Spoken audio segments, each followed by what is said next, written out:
Conocimiento, experiencia, generosidad y además siempre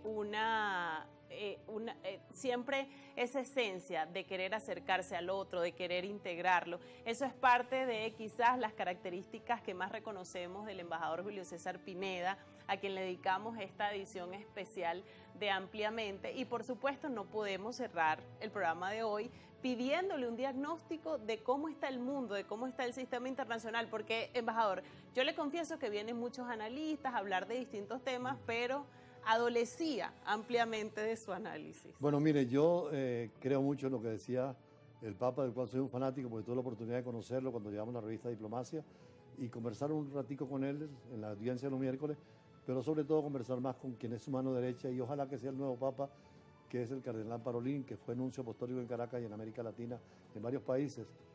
Y hablábamos de que el mundo, como decía el Papa, está en la Tercera Guerra Mundial. Si no cuidamos lo que está pasando, vamos a ver una Tercera Guerra Mundial, ya no con armas convencionales como la Primera o Segunda, sino con armas nucleares que son destructivas. Una guerra nuclear, un misil ruso llega a Estados Unidos en media hora y viceversa, o entre Israel y Teherán en 10 minutos. Y hay que ver el calor que genera, las muertes que produce y la radiación. Ahí está el ejemplo de Hiroshima y Nagasaki. Por eso es tan delicado todos estos problemas. A mí me preocupa mucho el caso de Rusia y Ucrania y me agradó ver esa imagen de Trump y Zelensky conversando porque tienen que ponerse de acuerdo. Lo mismo esta semana vimos cómo Irán conversa con Estados Unidos para evitar el desarrollo nuclear de Irán porque es una potencia más. Y sin embargo puede salir en cualquier problema que pueda haber con la política de Estados Unidos o de Rusia o de China.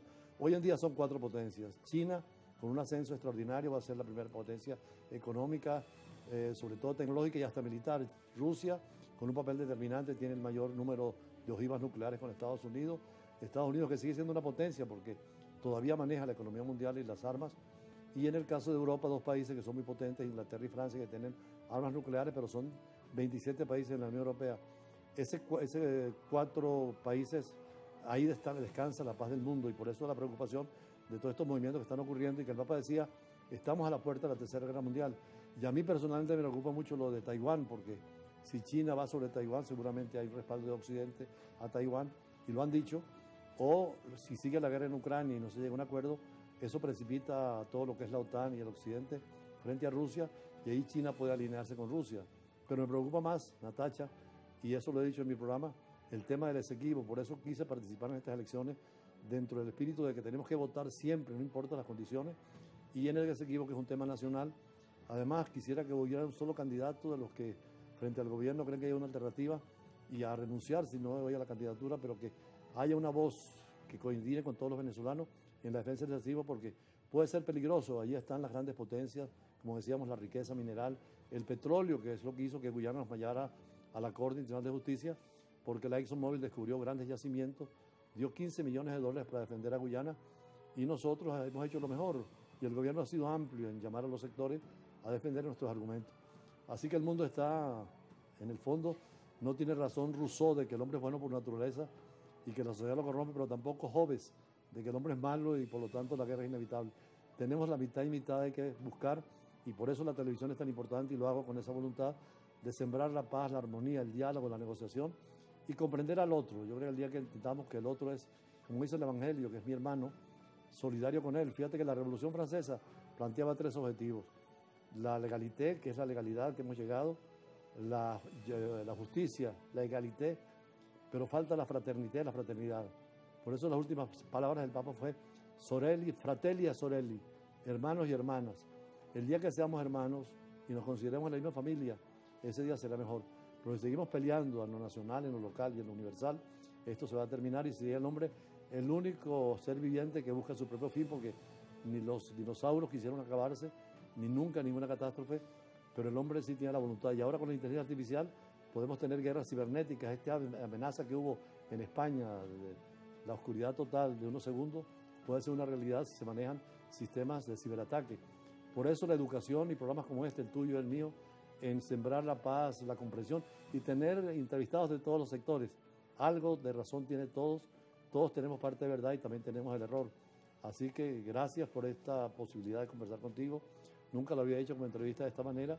Siempre entrevisto a mucha gente y muchos sectores de la sociedad venezolana y extranjera y en muchos escenarios internacionales como cuando fui por Globovisión a cubrir las exequias de Mandela, o cuando fui a la guerra de Siria, que estuvimos con los camarógrafos hasta en peligro porque o nos ponían presos y nos fusilaban los del gobierno de Siria, que eran de Bashar al-Assad, como periodistas, o nos fusilaban los del ISIS, radicales islámicos.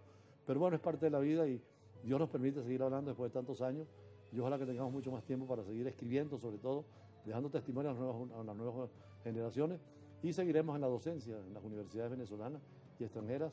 Y bueno, ya tú serás nuestra alumna también en algunos doctorados y postdoctorados que tenemos. Y seguir sobre todo aumentando ese legado que nos ha dejado, que nos sigue dejando, y además aumentar ese sentimiento de agradecimiento que tenemos desde aquí, desde el equipo de Ampliamente, que además comparte equipo con Brújula Internacional, productoras Yurbiagni, Ana Paola, todo el equipo técnico, David, nuestro director, por supuesto, siempre muy complacidos de trabajar con usted. Y esta edición de Ampliamente es un regalo especial porque si usted no lo sabe allá en casa, Ampliamente nació como una inspiración a todo el conocimiento, a toda la formación que recibimos en Brújula Internacional, que sigue siendo el programa pionero, no solamente en Globovisión, sino también en el país, del análisis internacional, de lunes a viernes a las 2 de la tarde. Usted ya lo debe saber porque la verdad es que es un programa insignia en la televisión venezolana y por supuesto agradecemos que nos haya acompañado y al mismo tiempo le damos este regalo. Danke, como dicen los alemanes, Dankeschön o Spasiba Bolshoi, muchas gracias en ruso, o merci en francés, thank you en inglés, chai chai en chino, así que uno puede agradecer en varios idiomas. En el fondo es la misma palabra, gracias, gracias, muchas gracias y sigamos con este trabajo que es un abrazo permanente con el pueblo y con el diálogo y con la unidad del país. No hay otra forma más bonita de agradecer que con estas palabras del embajador Julio César Pineda. Recuerde que esta y otras ediciones las puede conseguir en nuestro canal en YouTube Ampliamente, allí las puede ver todas. Como siempre, ha sido un placer y sobre todo mucho más que haya compartido con nosotros esta edición especial. Feliz tarde para todos.